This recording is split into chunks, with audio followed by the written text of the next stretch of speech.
مزید نئے بیانات سننے کے لیے چینل راہ ہدایت بیان کو ضرور سبسکرائب کریں۔ ہر مسجد میں جانا ہے، ہر مسلح پہ جانا ہے اور ارتداد کے علاقوں میں جانا ہے۔ ہمارے حضرت کو سب سے زیادہ فکر یہ ہے کہ ہمارا خروج میرے دوستوں مرتدین میں ہے،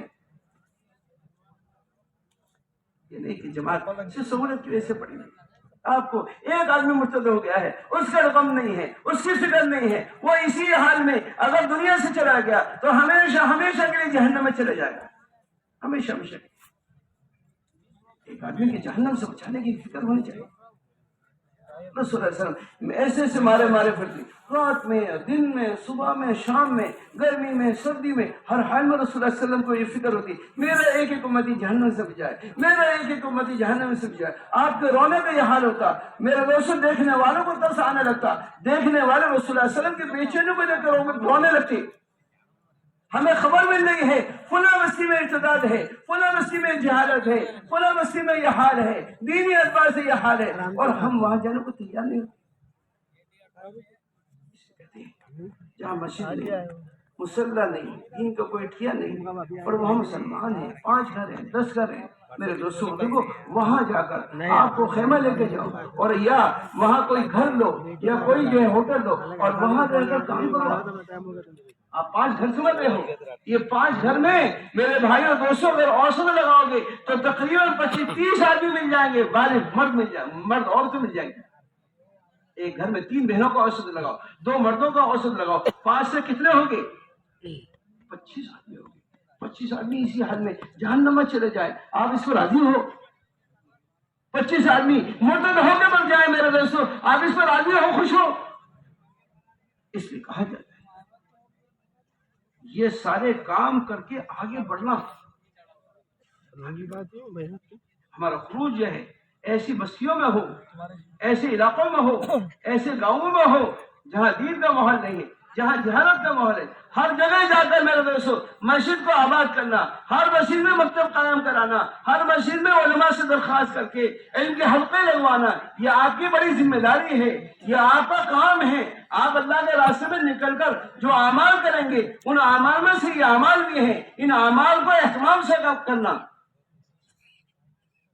ان اعمال کو اہتمام سے کرنا تاکہ امت کی جہالت بھی ختم ہو اور امت جو ہے ارتداد سے بھی نکلے۔ اس لیے ہر مسجد کے ماحول میں مکتب کی ضرورت ہے، مکتب قائم کراؤ۔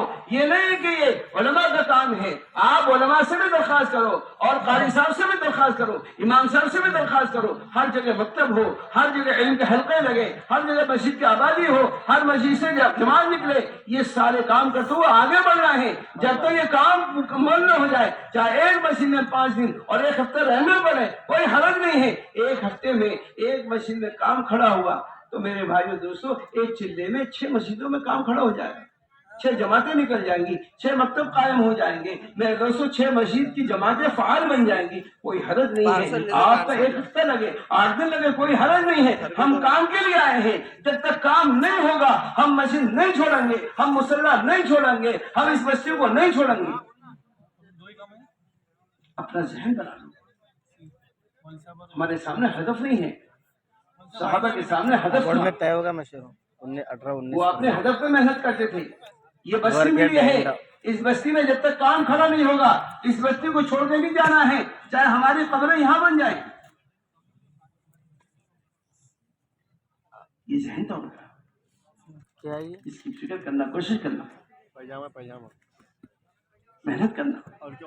اس لیے میرے بھائی دوستوں بزرگوں اس کی فکر کرنا۔ پھر آپ کا مشورہ پورا ہو جائے تو پھر آپ خصوصی جماعتیں بنائیں۔ ایک جماعت جو ہے وہاں کے پرانوں کے ساتھ علماء کے پاس بنائیں۔ علماء ہمارے سب کے تاج ہیں، ہمارے رہبر ہیں، ہمارے مقتدی ہیں۔ میرے دوستوں بزرگوں علماء کو اپنے محسن سمجھنا، علماء سے محبت کرنا، یہ علم سے محبت کرنا، علماء سے محبت کرنا، علم سے محبت کرنا۔ میرے دوستوں علماء کی زیارت کرنا یہ ہمارا یقینی عبادت ہے۔ کہ علماء کے پاس جاؤ گے تو وہاں آپ کی رہبری ملے گی، آپ کو کام کی رہبری ہوگی۔ علماء کے سامنے انبیاء صحابہ کی سیرتیں ہیں، قرآن حدیث ہے، یہ اللہ کے خواص ہیں، یہ اللہ کے خواص ہیں۔ میرے حساب سے بس صحیح ہے. ہمارے یہاں کہتے ہیں خواص کا جوڑ، خواص کا جوڑ. ہمارے حضرت فرماتے ہیں میرے نزدیک تو علماء سے خواص کوئی نہیں. جو اللہ کے خواص وہ ہمارے خواص، جن کا درجہ میرے دوستو اللہ کے ہاں اعلیٰ ہے، ان کا درجہ ہمارے یہاں نیچے کیسے جائے؟ ان کی ساتھ قرآن حدیث کی، ان کی مشغولی صبح شام کی، قال اللہ قال رسول کی. صبح سے اٹھتے قال اللہ قال رسول میں اتنے مشغول ہو جاتے ہیں میرے دوستوں، دوپہر کا کھانا اسی مشغولی میں وقت نکال کے کھاتے. دیکھو مسجد سے نبوی علم کے لانے کے نبوی دو راستے تھے، دو طریقے تھے علم کو حاصل کرنے کے. ایک تو مسجد کا ماحول اور دوسرا علماء کی صحبت. علماء کی صحبت اللہ تعالیٰ معاف فرمائے، ان جدید آلات نے، ان موبائلوں نے علماء کی صحبت سے محروم کر. ایک آدمی ایک مسئلہ سیکھنے کے لیے ایک عالم کے پاس جاتا تھا، اس کے نیچے میرے دوستوں فرشتے پر بچھاتے تھے، اس لیے کہ یہ طالب بن گیا، مسئلہ سیکھنے کے لیے جا رہا ہے، ایک حدیث سیکھنے کے لیے جا رہا ہے، ایک دعا سیکھنے کے لیے جا رہا ہے، ایک سنت معلوم کرنے کے لیے جا رہا ہے. یہ میرے دوستوں اللہ کے راستے کا طالب بن گیا. جو میرے دوستوں بزرگوں علم حاصل کرنے کے لیے نکلتا ہے، اللہ تعالیٰ جو ہے دنیا کی ساری مخلوق اس کے لیے دعا کرتی ہے، استغفار کرتی ہے. میرے دوستوں بزرگوں فرشتے اس کے نیچے پر موبائلوں نے علماء کی صحبت، ایک تو علماء کی صحبت اور دوسرا مسجد کا ماحول، دونوں چیزوں سے موبائل کاٹ دیا. علماء کے پاس جاتا میرے دوست ایک مسئلہ معلوم کرتا اور ان کے پاس بیٹھنے کی وجہ سے دو چار مسئلے اور بھی معلوم ہو جاتے. اس لیے ہم علماء کے پاس میرے دوستوں اپنی ضرورت سمجھ کے جائیں، اپنی ضرورت. اس لیے ہم تو علماء سے بھی درخواست کرتے ہیں، کل بھی ہم نے درخواست کی کہ علماء حضرات بھی اپنا قیمتی وقت جو ہے مسجد کے علم کے حلقوں میں دے، تاکہ امت کی دینی ساری ضرورت پوری ہو جائے. کسی کو چھوٹا مسئلہ معلوم نہیں ہے، کسی کو بڑا معلوم نہیں ہے، کسی کو کلمہ یاد نہیں ہے، کسی کو غسل کے فرائض یاد نہیں ہے، کسی کو نماز یاد نہیں ہے، کسی کو وضو یاد نہیں معلوم ہے، کسی کو تحیات یاد نہیں ہے، کسی کو اپنی تجارت کا علم نہیں ہے. تو میرے مسئلہ پوچھیں، مجھے تجارت کی شریعت سمجھ نہیں ہے، شادی کی سنت سمجھنے آیا ہوں. شادی میں کیا سنتیں ہیں، کیا شریعت ہے، کیا اللہ کے احکام ہے، کیا رسول اللہ علیہ وسلم کا طریقہ ہے، یہ کہاں معلوم کرے گا؟